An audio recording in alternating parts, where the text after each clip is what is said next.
Every season, we convince ourselves that this is the year for certain NFL teams.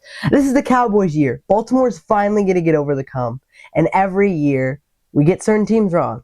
Well, in this video, I'll be putting my reputation on the line and predicting every single division winner for the 2026-2027 NFL season.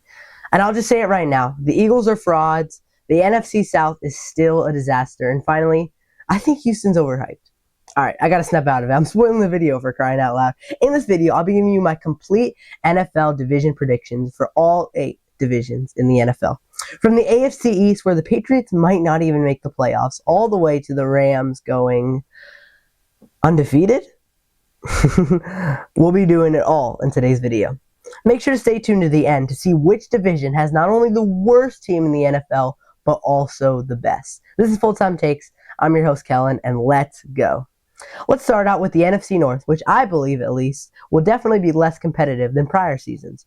At last place, I have the Browns finishing 5-12, and that's the easy pick of this division. Cleveland just lost their best player of probably this millennium in Myles Garrett, have a first-time head coach in Todd Monken, and they don't even know who the starting quarterback is next season. The Cleveland Browns season will likely consist of letting young talent play and develop and fighting for a high draft pick.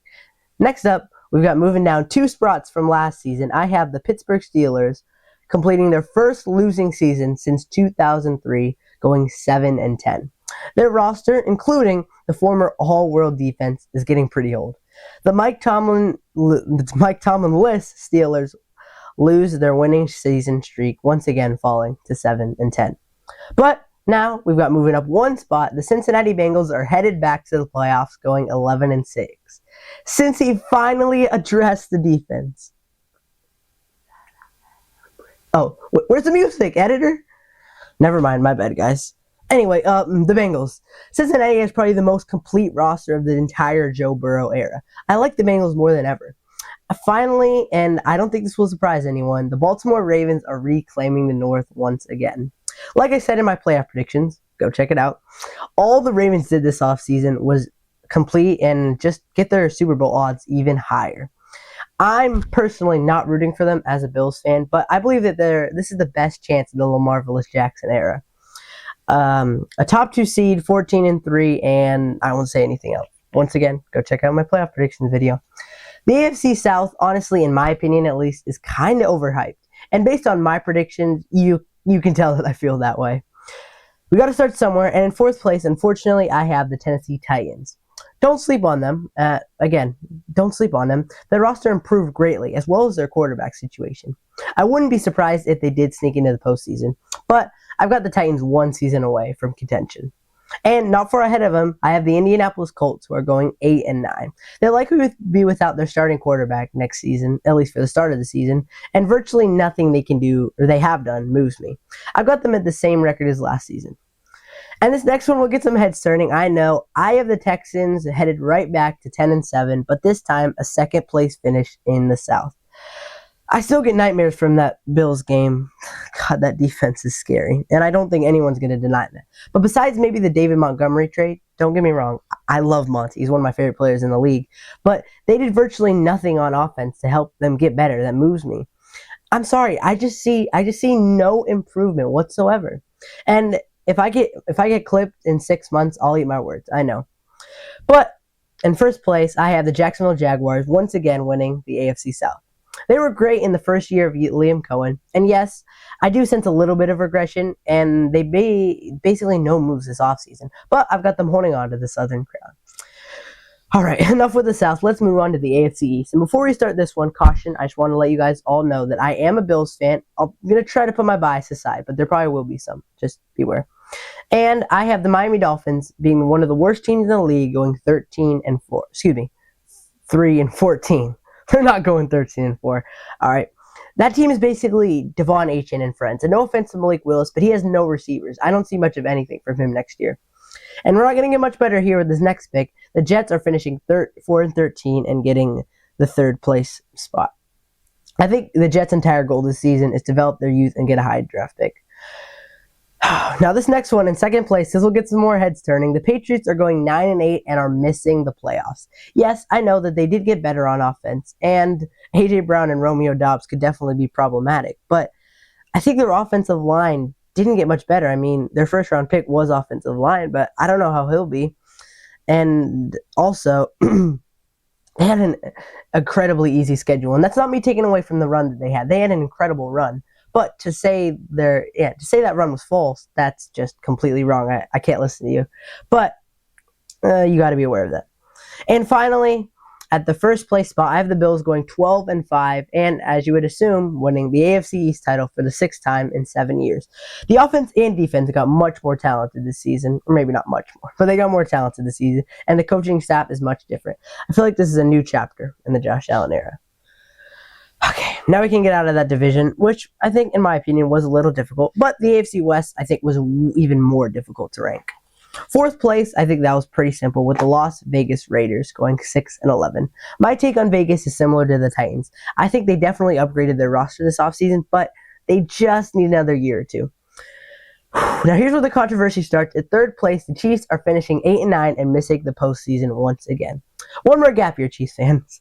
Their roster got worse this offseason, especially on defense, and it's really difficult to count on a quarterback coming off an ACL tear, even if it is Patrick Mahomes. So 2 years of missing the playoffs for the Chiefs. The Chargers collect and snatch for the 2nd straight season, 2nd place in the division. I believe LA's offense will be better than ever with Mike McDaniel. But I also sense that their defense will regress a little bit without Jesse Minter. No top 10 defense for them next year. A 6th seed and a possible playoff win or two. Oh shoot, I spoiled. Anyways, at 1st place in this division, I have the Denver Broncos. Yes, there was some competition between them and LA, but the Broncos roster is just too good to count them out. Denver's issue last season was playing down to their competition, or up, but mainly down was the issue. So I have them losing 2 more games and going 12-5, and capturing a top 3 seed. Where? Now, let's head to the NFC, halfway through, folks, and begin with the South. Let's just get this over with quick. At 4th place, the Falcons are going 6-11. Their offense definitely has lots of talent, as per usual, but you physically cannot have trust in their quarterback room. Tua and Michael Penix coming off an ACL tear. Next up at 3rd, I have the Bucs finishing 7-10. This will be Todd Bowles' last season, thankfully, in Tampa.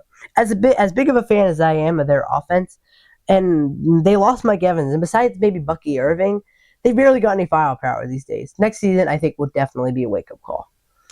Now we're getting a little better. The New Orleans Saints are finishing in 2nd place and going 9-8, but no playoff spot. All New Orleans did was get better. On offense, they got way more talented, and on defense, they didn't change much. Nothing better, nothing worse. I'm excited to see Shuck and that new New Orleans offense. Which leaves, as you would assume, just one team left, the Carolina Panthers.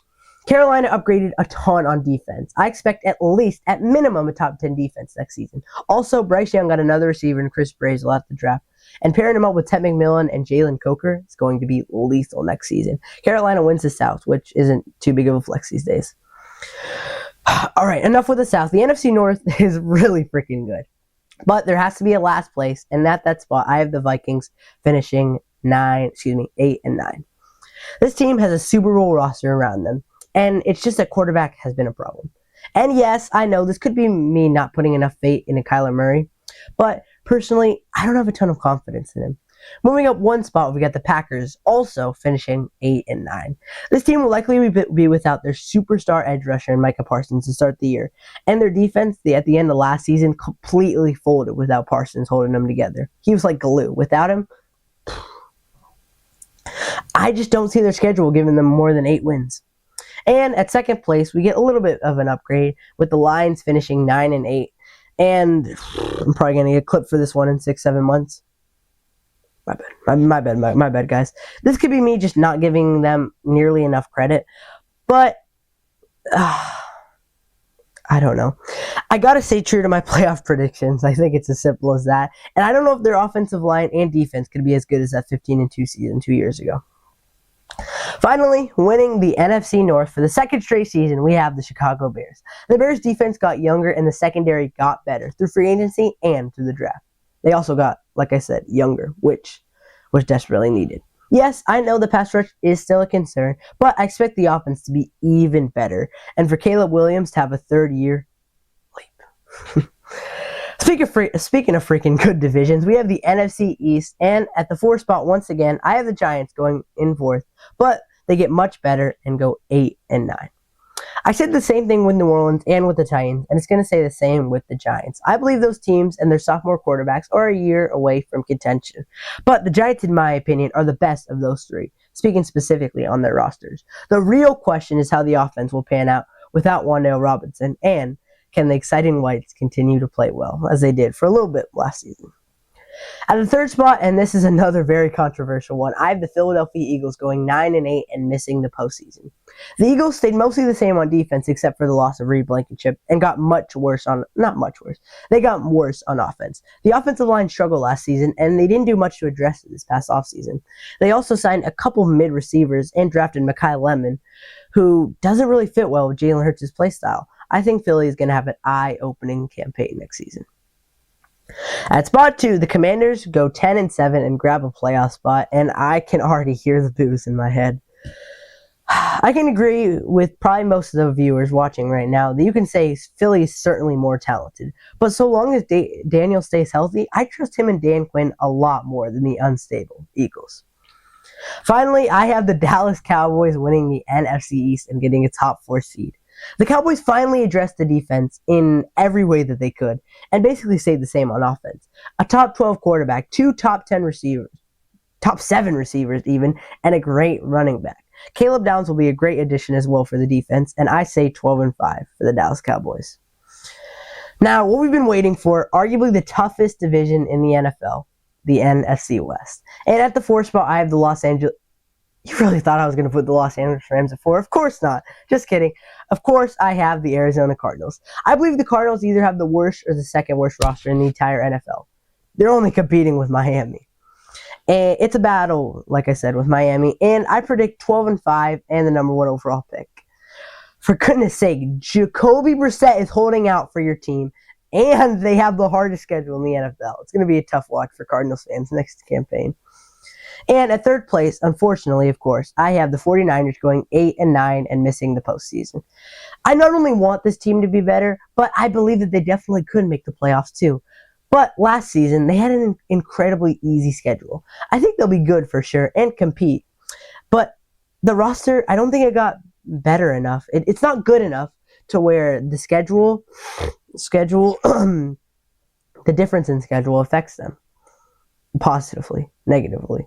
All the ways. Theoretically, psychologically. I don't know. I'm sorry. At 2nd place, I have the reigning Super Bowl champions going 11-6. Yes, I mean, I still could see them competing in January, but I think this team definitely regresses next year. Like I talked about in my playoff predictions, once again, go check it out. I talked about how they lost key pieces on both sides, specifically the defense. So I think that definitely will make a difference. Finally, our last division winner of the video, the Los Angeles Rams are finishing 1st in the NFC and in the West.